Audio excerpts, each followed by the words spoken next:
welcome or welcome back to my channel. My name is Ilja and today we're going to talk about gender.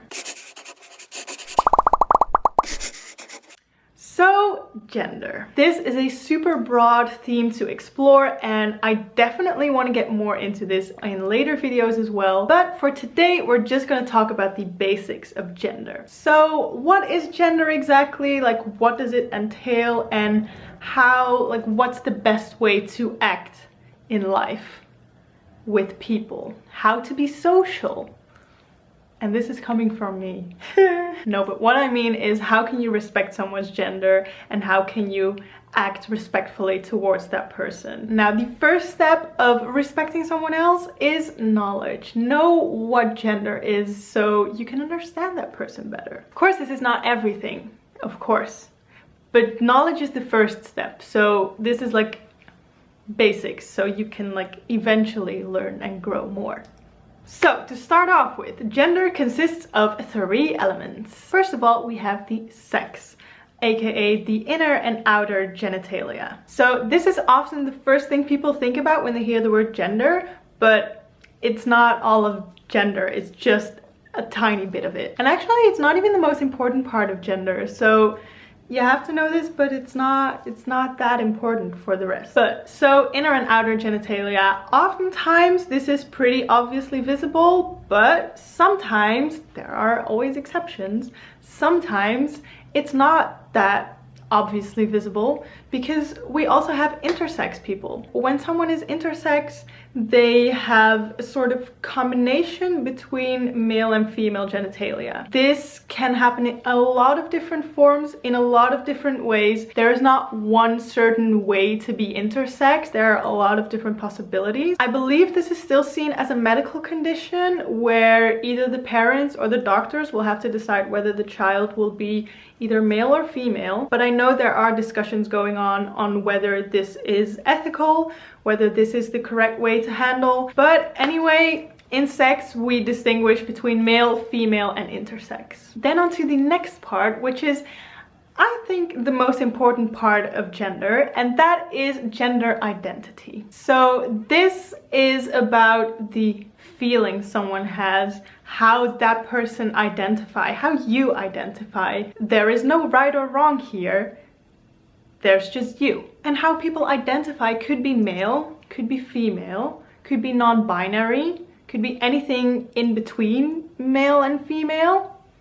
There are a lot of possibilities. There's a lot of variety in gender identities. But the most important part of this is super personal. So always respect someone's identity. Just because it maybe doesn't fit into your worldview doesn't mean that it's wrong. So just leave people be. Let them decide how they want to identify and respect that. And even if it's maybe hard for you to understand that someone who to you looks female might identify as male or any other thing, but this is just an example. But even though that might clash in your brain, it's not that hard to talk to that person with the pronouns they prefer. I'm going to talk a bit about pronouns later as well, but it's not that hard to respect someone and to leave them be. You don't have to be rude to people. They are not harming you with their own identity. Now, the third element of gender is gender expression. Now, gender expression is about what someone shows, how you show the world what you feel inside. It's expression. It's a way of expressing yourself. Now, the easiest and most obvious way to do this is obviously your clothing, your hairstyle,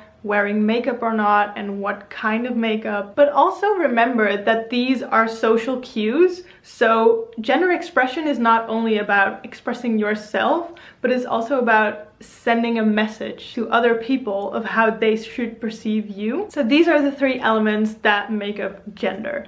But there's also a 4th element that is tied to gender. I would personally not say it is part of gender, but it is very much related to it, as this is influenced by how you identify or how someone else identifies. And this is sexual orientation. So depending on how you identify, you could be heterosexual, you could be homosexual, you could be bisexual, but you could also be pansexual. And it also depends on how the people you like identify, obviously. Now, sexual orientation is also a super broad topic that I want to dive deeper into in a later video, or maybe a series of videos. There's just so much to say about it, but today's not the day. This is not the video for it. It will come, but later. Now, I made a little drawing in my notebook showing what gender is exactly and the different elements of it. And I kind of want to show you, because this is also what we use to show children what gender is exactly. And I think it's just a very clear image to like visualize the things I've just told you. So I'm just gonna show you. Look at that. Isn't it cute? Obviously, there are the different elements. You have gender identity in the brain, sexual orientation in the heart, sex where the genitals are, and gender expression all over the body. So yes, I hope that helped you visualize it a little bit more. Now, I've said this before, but there's a lot of variation in gender. First of all, people could identify as non-binary, for example. From what I understand, and please correct me if I'm wrong, but from what I understand, this is where people don't feel completely male or completely female, but somewhere in between, or don't see gender as a binary, but as a spectrum. Next to that, we also have transgender people, of course. These are people who, so to say, are born in the wrong body. So for example, they've been born as a male, but have always identified as female. So their body does not match how they feel inside. Luckily, nowadays we have more and more medical possibilities and more safer possibilities for people to change their bodies so that they can eventually live in the body they've always identified with. But there are still a lot of struggles, so don't think this is easy. It's not at all. Oh, by the way, the opposite of transgender, so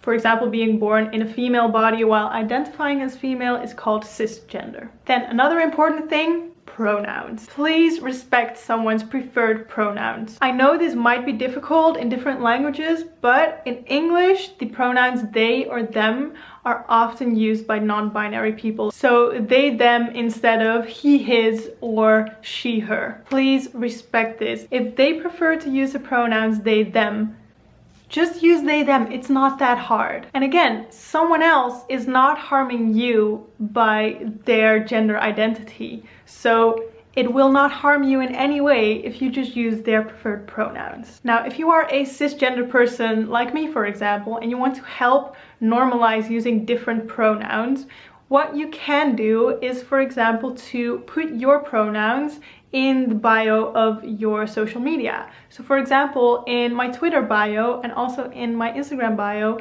I will always have she, her in my bio. So by doing this, you are helping to normalize people checking what your pronouns are, and also making sure that it is not just a select group who has to put their pronouns in their bio if they want to be talked to in the right way. Now, the final thing I want to say is this Sunday, it's International Women's Day. And of course, this is all about celebrating women. But a lot of times we forget that people who identify as female are also women. So not only people with a uterus are women, because there are also a lot of people with a uterus who are not women because they don't identify as women. So I say, let's celebrate all the people who identify as women this International Women's Day. Now, I hope I didn't ramble too much in this video. I hope it was clear enough for you, and I hope you learned something today. Or if you did not, just share this video and make sure other people learn something. Don't forget to like, subscribe, and leave a comment down below. Please let me know if you want to see more about gender,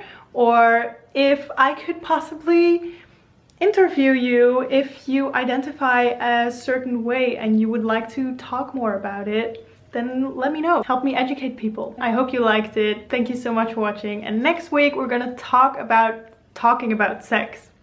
So meta. Yes. So yeah, I hope to see you next week. Bye.